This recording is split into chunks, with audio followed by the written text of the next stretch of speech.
ازيكم يا جماعه، عاملين ايه واخباركم ايه؟ ويا رب تكونوا بخير وبسلام. النهارده في الشويط هنحكي التعادل اللي ملوش طعم ولا ليه لعب. فرقه نادي الاهلي النهارده بتتعادل مع سموحه. جيم كان بايظ بالنسبه للنادي الاهلي، روح مفيش، لعيبه ما بتكملش. وعلى فكره ده مش الجديد، يمكن لقينا في المباراتين اللي فاتوا او الثلاث مباريات اللي فاتوا للنادي الاهلي الاداء بدا ان هو يرجع تاني. اداء النادي الاهلي بدا ان هم يلعبوا يضغطوا، بداوا يجيبوا اهداف. شفنا المباراه اللي فاتت هدف في اخر دقيقه، ولكن مفيش الروح اللي تخليك انك تجيب هدف وتحافظ عليه، او تجيب هدف وتجيب الهدف التاني اللي وراه. مفيش الطعم بتاع النادي الاهلي واللعب والحرفنه والصانع الالعاب والمهاجم والباكات والوينجات. مفيش الكلام ده اصبح في النادي الاهلي. والنادي الاهلي النهارده بيرفض هديه تعادل الزمالك مع المقاولين العرب، يقف عند نقطه 23 في الدوري، والنادي الزمالك بيقف عند النقطه 21. التعادلات كتيره بالنسبه لقطبي الكره المصريه اذا كان الاهلي او الزمالك، ولكن هل سيبقى الحال على ما هو عليه؟ يعني احنا هنشوف الفرقتين دول بنفس المستوى ده كده في افريقيا. زيد كمان ان النادي الاهلي خلاص بكره او بعده هيحدد هو مسافر المغرب امتى علشان يلعب دور المجموعات في كاس العالم للانديه. هل النادي الاهلي هيكمل بنفس القصه؟ يا فرحتي بمدرب جديد قاعد بيتنطط على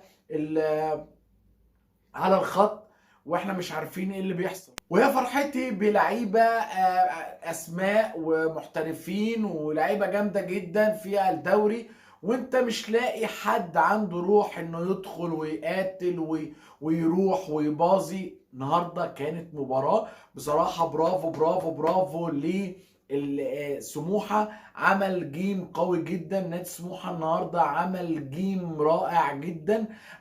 العشر النهارده بصراحه كان دارس لعب النادي الاهلي، كان دارس كل حاجه في النادي الاهلي، كان قادر ان هو يكسب كمان النادي الاهلي. اهلا وسهلا بيكم في الشويط. صلي على النبي عليه افضل الصلاه والسلام، ولو مش مشترك اضحك شرفنا باشتراكك، فعل الجرس عشان يوصلك كل جديد. ويلا بينا نبدا حكايتنا النهارده في الشويط والتعادل ما بين النادي الاهلي. عشان ما اطولش عليكم هقول لكم تشكيله النادي الاهلي النهارده. محمد الشناوي اللي عمل اللي عليه وزياده النهارده، يمكن كنا هنزعل منه في كام كوره وكام هجمه عملها نادي سموحه اللي كان اكتر من ممتاز النهارده، اللي عمل جيم رائع وجيم قوي جدا على النادي الاهلي.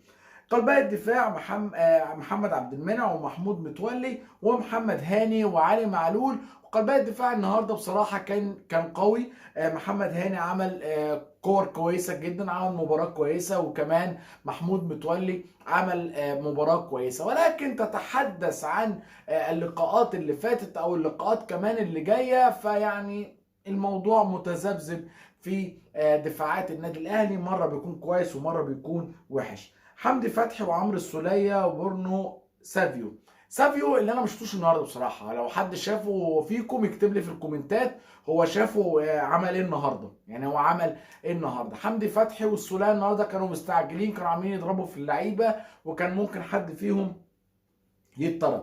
تعالى بقى للهجوم، كريم فؤاد واحمد عبد القادر ومحمد شريف. محمد شريف تعبان يا جماعه، محمد شريف تعبان يا جماعه. كريم فؤاد يا جماعه مش وينج، لانه مش حريف، ما عندوش مهارات، عنده سرعات، والسرعات دي بتنفع لما بتلعب مباراه مفتوحه قدامك، مباراه انت شايفها، مباراه انت مسيطر فيها، مستحوذ في المباراه. نزل كريم فؤاد يجري يا معلم، حصان يجري زي ما هو عاوز، ومحدش هيقول له انت بتعمل ايه. لكن هو ما عندوش مهارات الاحترافيه انه يقطم لجوه ويخش جوه خط صندوق ال 18 ويبتدي ان هو يرقص. هو ما عندوش فكره انه يستلم الكوره من نص الملعب ويبتدي ان هو يضغط لقدام. علشان كده لقينا يعني الراجل غيره بسرعه ونزل طبعا حسين الشحات اللي خلانا طبعا شدنا في شعرنا. كان في كور مشكوك فيها انها تبقى ضربات جزاء، كان في كور مشكوك فيها انها تبقى ضربات جزاء للنادي الاهلي النهارده امام سموحه. لكن في الاول وفي الاخر سموحه النهارده عمل جيم رائع رائع رائع على النادي الاهلي، وقدر فعلا انه يطلع بنقطه امام النادي الاهلي. بشكركم جدا جدا، كان معكم اسلام محمد والشويط، والسلام عليكم ورحمه الله.